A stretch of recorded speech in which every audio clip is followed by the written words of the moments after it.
All right, well, good morning. It's Market Day Report. I'm Scott Schulte, otherwise known as the Cow Guy. I'm here for the first half today, kind of switching it up on you.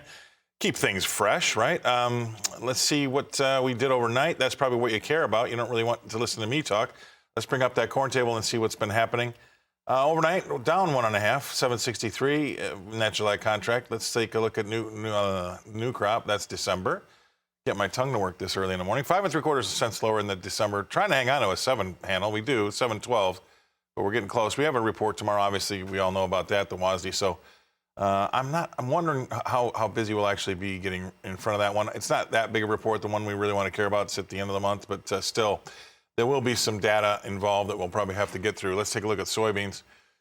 Soybeans, July is off 1 to 17.39. That's not out, but so Novi new crops off 9 cents to 15.59. So giving up some real estate there, getting a little bit defensive going into today's open. We'll see how we end up. How about Chicago wheat? Wheat was lower doing the radio. Let's see if it's doing now. It's lower, 22 1/4 cents lower. July Chicago wheat 10.52.5, and the Dees is off 20 3/4 cents to 10.81. I'm sure that the hardwood wheat in Kansas City is going to be off something similar, 17 3/4 cents lower. And that July to 11.37 1/4, 17 1/4 cents lower, and the Dees to 11.55 in Kansas City. Minneapolis, that's spring wheat there. How about 12 3/4 cents lower in that July. 12.21 3/4 was last, and then we've got Dees off just 9 to 12.23 1/4. And let's take a look at cotton. Everybody likes cotton every now and again. Cotton's down just 20 points in that July contract to 140, spot 42. The new crop Dees is off 60 points to 121.94. That gives me an opportunity to bring in our next guest analyst to open up the day here, Brian Hoops from Midwest Marketing. Thanks for getting up early, Brian. Anything stick out at you? I know we had some export sales. Did anything stick out of you there? You like anything? What's going on? Yeah, good morning, Scott. Well, yeah, export sales are out this morning. Pretty decent old crop soybean number. Just reiterates again that we've already met the USDA forecast. They're going to be forced to increase the export sales in tomorrow's supply and demand report because our sales were strong again today. They have to move it up by at least 20 million bushels. That's kind of what the trade is expecting. And at some point, we may have to increase it more if we continue to see sales 50. like we did 50, this morning. Yeah, I heard 50. So, yeah, I agree with you. Yeah, and we had a private sale of soybeans this morning. Most of that was for new crop, and our new crop soybean sales off to a marking year high. So some, good numbers for soybeans. The corn market here, pretty much just a routine number. Wheat starting off its marketing season with a decent number there as well. So the market, I think, as you said, you're exactly right. Tomorrow's report, not a real major market mover. It's the end of the month. That's really going to change traders' perspective. There's going to be more fundamental changes. So between now and then, we're going to look at weather, and these forecasts turning red hot. That's going to hasten our winter wheat harvest and push that wheat into quicker maturity. But if this heat lasts into late June into July, that's where we could talk about significant yield losses, and we could see some really strong gains in these grain markets. That's that's interesting you say that. I've been looking at that myself, and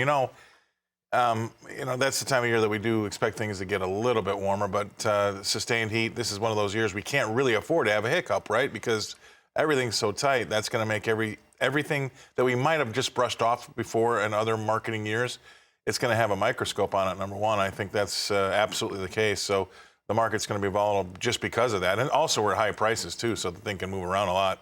And then also we get a CPI number out tomorrow, which could throw a little inflationary aspect into these numbers going into the end of the month's number. So I'd like to see what that does too. So all in all, it just really says to me, buckle up, Buttercup. What do you think?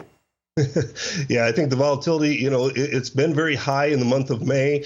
We've kind of narrowed it down just a little bit here in the last week or so, but that's markets kind of expand, they contract. They're going to expand again probably into the end of the month when we see that report. We start talking about pollination of the corn crop and weather. And, certainly heat is a little bit of a benefit for the crop right now.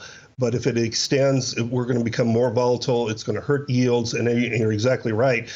Things are going to be magnified even more this year compared to normal, especially if we start talking about losing corn acres. If you start losing yield on top of it, boy, we could be very explosive in prices this summer. All right. That's awesome stuff. Stay right there. We're going to go away. We're going to pay some bills. We're going to come back and talk more with Brian Hoops about livestock after this message. All right, welcome back to Market Day Report. I am Scott Shelby, otherwise known as the Cow Guy, and I use that as a cheap segue into looking at these live cattle numbers before we open up. Let's remind ourselves where we closed last night. We were higher. It was a strong market. Live cattle was up $3.10 to 136.82 in that June contract. And basically, as you go out the deferreds, we still hold on to some $2 gains all the way out to December, which is up $2.10 to 148.47. How about the feeders? That was also, I believe, if my memory serves me correct, that was a strong market. August was up $3.20 to 175.65, and going out to even October, we still hold a $2 gain to 178.92. So that's okay. We'll see how we open up this morning. We'll ask Brian in a second what he thinks about that. Lean hogs kind of rolled over late. That June contract. Well, let's look at July. July is off $1.32 to 107.95. Brian, you got any feeling about what we're going to do here with these meats on the open?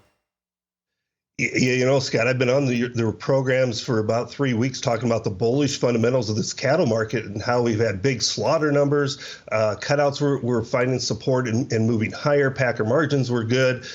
We had huge weekly kills, lower steer weights, all this fundamental news. And yet the markets didn't really want to respond to it. We just kind of kept grinding lower until finally, the last couple days, we started to see a little technical strength. August, we noted in our newsletter, August live cattle futures had closed above a 21-day moving average 3 out of the last 4 sessions. And then yesterday, we gap higher. And boy, we are off and running to the races. I thought there was a lot of huge short covering by some of these speculative shorts. And, market finally responded to the fundamentals. They almost always do. It just takes some time. And we did see that yesterday. I thought the futures kind of pulled the cash market a little higher. The Packers weren't able to buy cattle at cheaper money with a big move in the futures markets. We had $2 to $4 higher cash trade. And, with this heat setting in, feedlots do want to move some cattle, especially the heavier cattle, keep them marketing's current. And that's going to be a positive longer term for this cattle market. So, maybe we set back if the fund